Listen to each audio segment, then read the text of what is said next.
Olá, povo, a paz do Senhor, que Deus abençoe a sua vida, a sua casa, a sua família. Gente, olha eu aqui na correria, voltando aqui pra gravar, né? E por mais que a gente tenha outros temas pra querer gravar, eu tô aí pensando, já articulando na minha mente alguns estudos da palavra do Senhor, que logo logo eu vou colocar no ar. Nas cartas de Pedro ou de Paulo, né? Eu vou ver se eu consigo pelas cartas de Pedro ou pelas cartas de Paulo. Mas provavelmente eu vou começar esses estudos pela carta do apóstolo Pedro, né? Que é uma carta, as cartas de Pedro são maravilhosas e muito edificantes. Mas por mais que nós queremos ir para outro assunto, eu tenho que sempre voltar nesse assunto, porque é um assunto, como a gente fala de casamento, virou mexeu, eu tô sempre falando de família, e eu gostaria de compartilhar com vocês o drama, né, de uma conhecida minha. E eu tava conversando com a filha dela esses dias. É uma conhecida minha, uma amiga, 25 anos de casada, mais ou menos, ela pediu o divórcio do nada pro marido. Isso já aconteceu faz um tempo. E como eu tava conversando com a filha dela, então ela tocou nesse assunto, e aí eu sempre fico reflexiva em relação a esse assunto. Tava até comentando com meu marido, enfim. E 25 anos do casamento, a mulher do nada resolve pedir o divórcio pro marido, não querer mais o marido, né?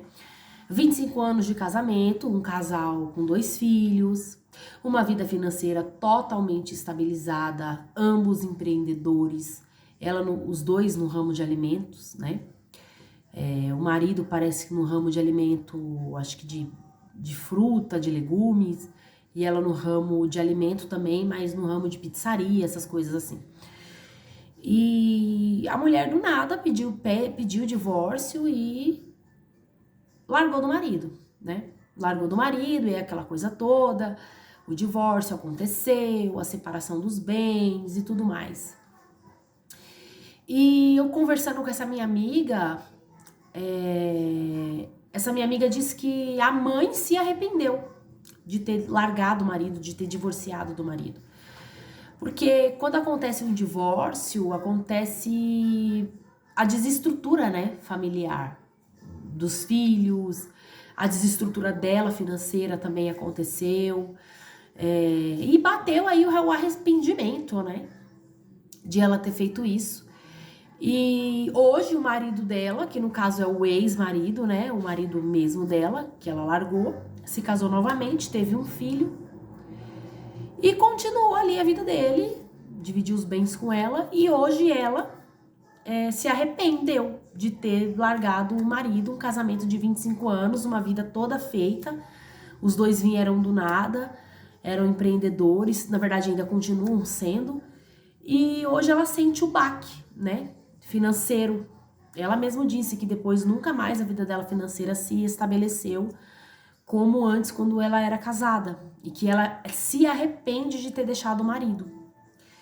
E essa amiga chegou a se casar, essa mulher que largou o marido chegou a se casar com um homem que já vinha de 2 casamentos.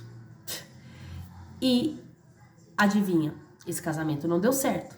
Ou seja, ela separou do marido, se casou novamente, em pouquíssimo tempo divorciou do cara, que parece que o cara andou traindo ela.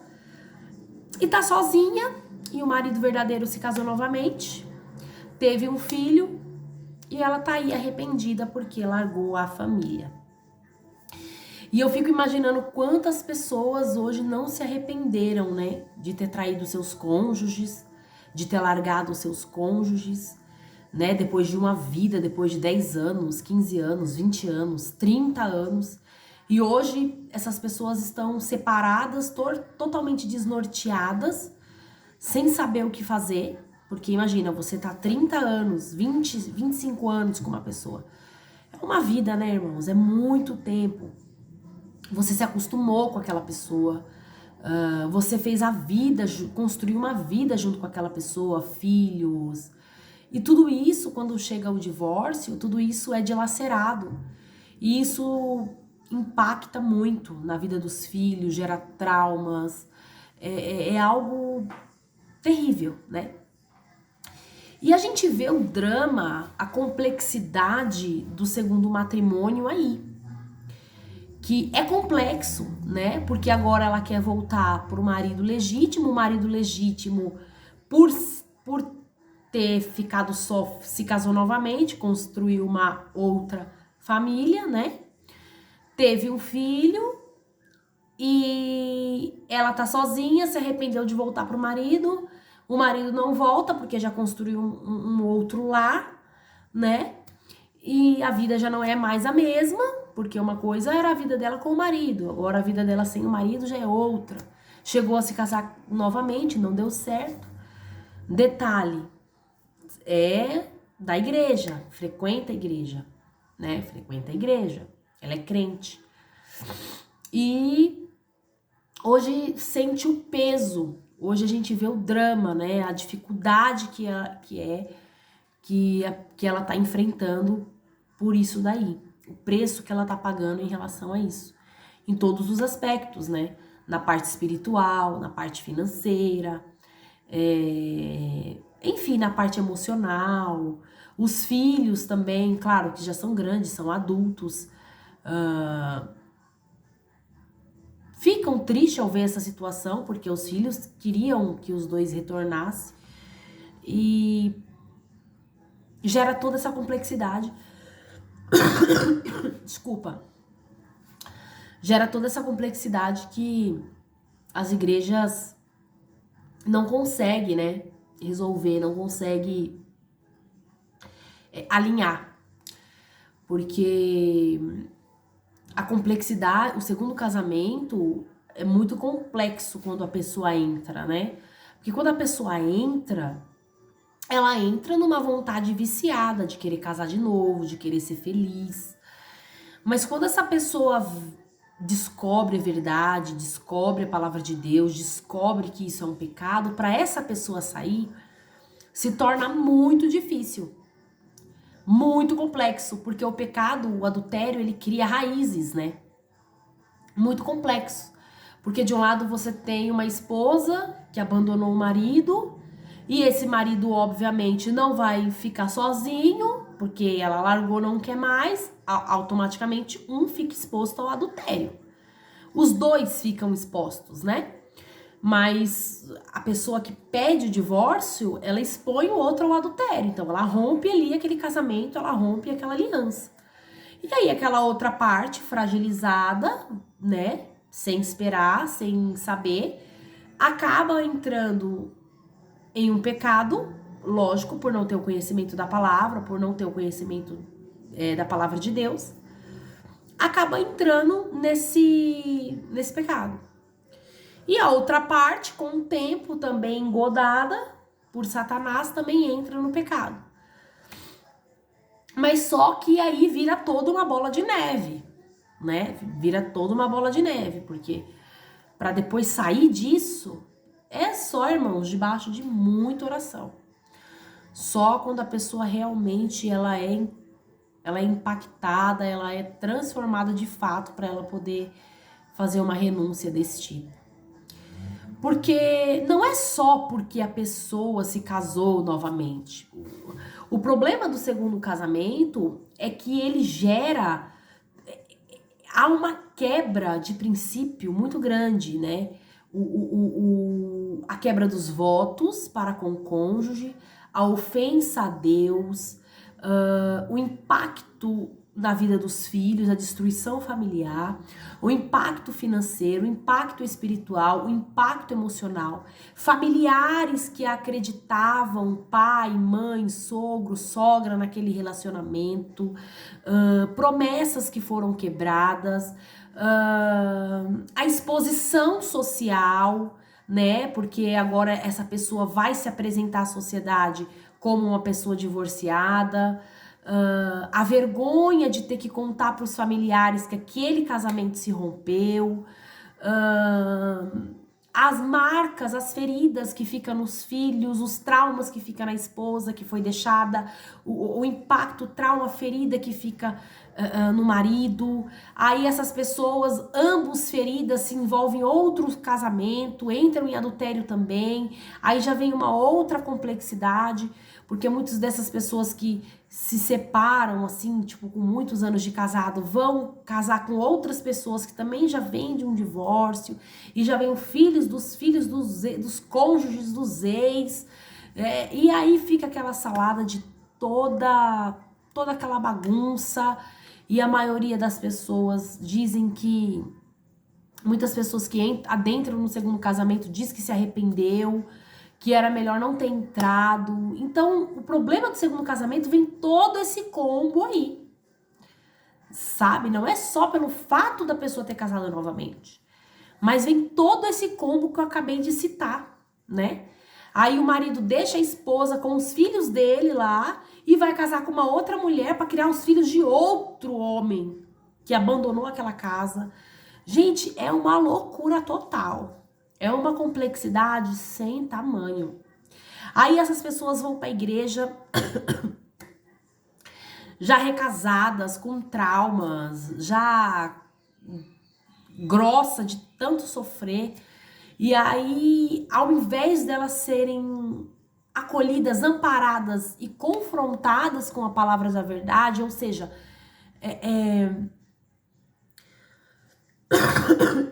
exposta à verdade, em amor, em vez dos pastores dizerem a verdade para essas pessoas, que elas não têm condições de ficarem casadas novamente, e aí eles dizem que pode continuar desse jeito, que Deus entende. E aí, indiretamente, a igreja, ela acaba cooperando para essa destruição familiar, né? Então, é uma complexidade sem tamanho. Então, o conselho que eu dou para as pessoas que estão casadas hoje é: cuide do seu casamento. Casamento, gente, não é um mar de rosas. Casamento é um desafio muito grande, diário. Sabe? Nem todo dia o seu cônjuge tá bem, nem todo dia o seu cônjuge tá sorrindo. As coisas são complexas. Casamento, a gente tem que pedir muita graça de Deus, muita sabedoria de Deus, pra gente poder ter um casamento segundo a palavra de Deus. E não é fácil. Porque eu, como esposa, sou casada há 7 anos. Eu tenho que ser uma pessoa melhor todos os dias. E todos os dias a gente não consegue ser 100%, né? Ser santo 100%. Porque a gente tá ainda nesse processo de santificação. Então a gente falha, a gente peca, a gente tem os nossos problemas no nosso casamento, né? Mas fica essa reflexão para você. Se você tá pensando em separar da sua mulher, pensando em separar do seu marido, porque talvez você encontrou uma pessoa melhor, você encontrou uma novinha, encontrou um rapaz, cara, pensa bem. Porque isso é caminho de morte. E o arrependimento, cara, bate. O arrependimento vem. Assim como veio pra mãe dessa minha amiga, né? Imagina, 20 anos aí, 25 anos de casada. E com a vida financeira que ela tinha, toda estabilizada, separou do marido, a vida financeira já não é a mesma, a vida espiritual não é a mesma, se casou de novo e separou, tá arrependida, o outro marido tá lá, já casou, já teve filho, e aí fica toda aquela salada, fica toda aquela bagunça. E aí desses segundos casamentos vem filhos e as crianças não têm culpa de nada. E na verdade, a culpa é nossa, a culpa é da pessoa, a culpa não é de Deus. Deus não falou assim: olha, larga do seu casamento aí de 25 anos. Olha, larga sua mulher e casa com outra. Não, Deus não falou isso pra ninguém. Deus, ele deixou a ordem, deixou o princípio e para que fôssemos seguidos, né? Quem quebra o princípio somos nós. Quem estraga o bolo da festa somos nós. Então, cara, pensa bem, gente. Cuida do casamento de vocês. Vocês que são solteiros, toma cuidado com quem você vai casar. Solteiro, toma cuidado. Quem tá casado, cuida do seu cônjuge, porque não é brincadeira, os casamentos não tá durando. A igreja moderna tem omitido muitas verdades para agradar gregos e troianos, para defender interesses. E eu tava assistindo a live do irmão Ailton José, e ele tava falando, né? Ou seja, tá na hora dos pastores se unir e se posicionar contra o pecado, contra o erro, né? Então, é uma loucura, é só destruição total. Quebrar princípio, desobedecer a palavra de Deus, a gente só toma na cabeça. Só toma na cabeça. Porque o casamento, ele é para sempre. O casamento, ele é um princípio estabelecido por Deus desde o início.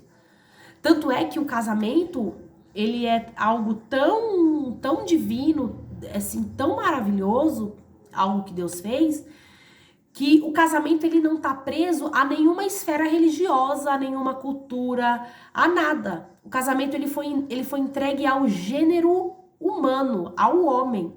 O casamento não pertence à igreja católica.